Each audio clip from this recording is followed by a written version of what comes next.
જમવાનો સ્વાદ બમણો કરી દે એવા ચટપટા ટેસ્ટી કાઠિયાવાડી ભરેલા મરચાં ડિટેલ રેસિપી મેં ટાઇટલ પાસે આપેલી છે. તો અહીંયા મેં મરચાં મોટા આવે એ લીધા છે. તમને તીખા ફાવે તો તીખા પણ લઈ શકો. એના બિયા અને નસો કાઢી અને મરચાં આ રીતે રેડી કરી લઈશું. હવે થોડી શીંગ અને તલ આ રીતે શેકી લઈશું, એને ઠંડા થવા દઈશું. થોડા તેલમાં ચણાનો લોટ એકદમ સારી રીતે હલકો ગોલ્ડન થાય એ રીતે તમારે શેકી લેવાનો. શીંગ અને તલને તમારે અધકચરા આ રીતે વાટી એમાં શેકેલો ચણાનો લોટ, અજમો, હિંગ, હળદર, ધાણાજીરું પાવડર સાથે લીંબુનો રસ, મીઠું, લાલ મરચું, થોડી ખાંડ ઉમેરીશું. આદું થોડું આ રીતે ખમણી લેશું. લીલું લસણ, લીલા ધાણા અને થોડું તેલ ઉમેરી અને એકદમ સારી રીતે તમારે આ રીતે એને ભરી લેવાના મરચાં બધા.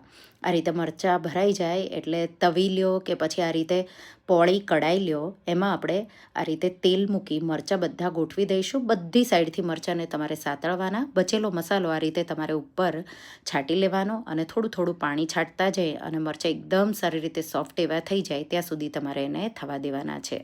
બહુ ટેસ્ટી એવા મરચાં બને છે.